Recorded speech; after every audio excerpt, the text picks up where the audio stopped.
மைவி ஃபேஷன் பார்க்குற எல்லாருக்கும் ஒரு பெரிய ஹாய். இன்றைக்கான வீடியோ பார்த்திங்க அப்படின்னா தம்ப்நெயில் வந்து பார்த்துட்டு தான் வந்திருப்பீங்க. ஸோ தங்கம் விலை வந்து 80,000க்கு குறையுமா இல்லை 2,00,000 ரூபா வரைக்கும் வந்துருமா அப்படிங்கிறது தான் நான் வந்து இந்த வீடியோவில் ஷேர் பண்ணியிருக்கேன். ஸோ நிறைய நம்ம பார்த்துக்கிட்டே இருக்கோம், யாராலையுமே வாங்க முடியாத அளவுக்கு வந்து கோல்டு வந்து இப்போ ரேட் பயங்கரமாக போயிடுச்சு.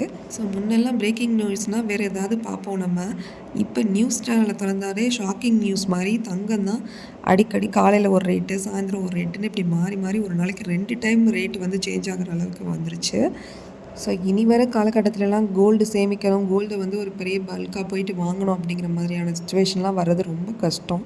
ஏன்னா கோல்டு வந்து ஒரு நேச்சர் சோர்ஸ் அப்படிங்கிறனாலேயே, ஏன்னா அது இருக்கிறத தான் நம்ம எடுத்துகிட்ருக்கோம்.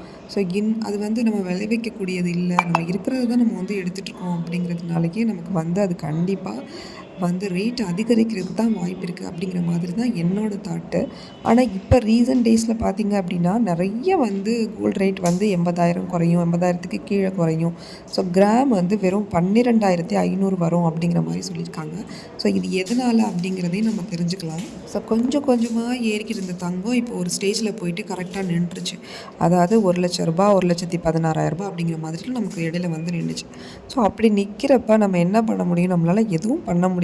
ஸோ நம்ம வந்து கோல்டு சிட்டு இல்லை டிஜி கோல்டு இந்த மாதிரி சேவிங்ஸ் மூலமாக தான் நம்மளாலலாம் கோல்டு சேவ் பண்ண முடியும். ஸோ அப்படியே கோல்டு வந்து குறையுது அப்படின்னாலுமே ஒரு 40,000 குறையுமா? மேபி அவங்க சொல்கிற மாதிரி பார்த்தா ஒரு 80,000க்கு வருது அப்படின்னா ஒரு 40,000 குறையும்.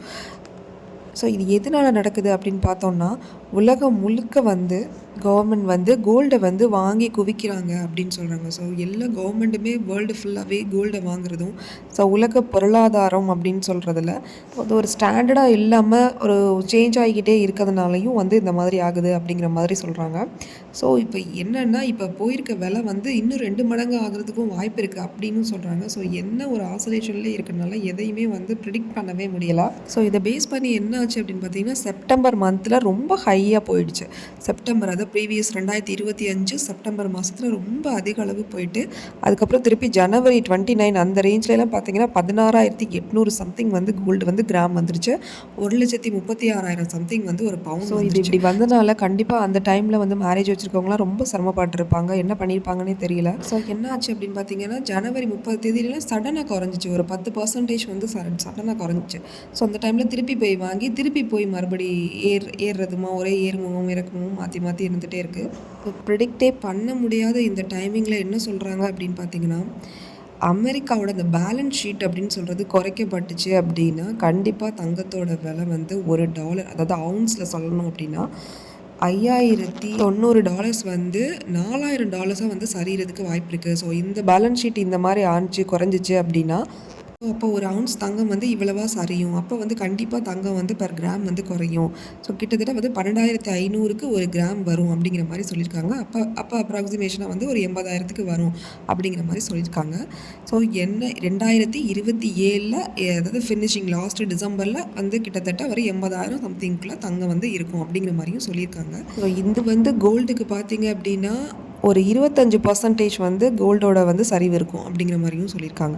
ஸோ என்னை பொறுத்த வரைக்கும் பார்த்திங்கன்னா கண்டிப்பாக வந்து குறையும், ஆனால் மிகப்பெரிய அளவில் குறையாது. அது வந்து என்னன்னு இல்லை, எல்லாருக்குமே தெரிஞ்சது தான். ஸோ முடிஞ்ச அளவுக்கு டிஜி கோல்டு சிட்டு எதுனாலும் பரவாயில்ல, எதாவது சேமிக்கலாம் அப்படின்னு நினச்சி கோல்டு வந்து சேவ் பண்ண பாருங்கள். கோல்டு வந்து நீங்கள் சேவ் பண்ணி வச்சுக்கிட்டீங்க அப்படின்னா கண்டிப்பாக அது ஒரு பிக்கஸ்ட் இன்வெஸ்ட்மெண்ட் தான். நீங்கள் காயினாக பாராக சேவ் பண்ண பாருங்கள். சேதாரங்கிற பேரில் போய் டிசைனாக நகை எடுக்கிறேன்னு சொல்லி வேஸ்டேஜ் கொடுத்து அப்படி சேவ் பண்ணி இன்வெஸ்ட்மெண்ட் அப்படின்னு போயிட்டீங்கன்னா கண்டிப்பாக அந்த கோல்டு காயின் பாரை தவிர வேறு எதுலேயுமே நீங்கள் வந்து இன்வெஸ்ட் பண்ணாதீங்க. ஸோ கோல்டு வந்து அப்படி டவுன் ஆனிச்சு 2027 அப்படின்னா கண்டிப்பாக ஷேர் மார்க்கெட் டவுன் ஆகும் அப்படிங்கிறதையும் வந்து ஆனந்த் ஸ்ரீனிவாசன் வந்து அவர் இப்போதைக்கு ரீசன்ட் டேஸில் சொல்லியிருக்காரு.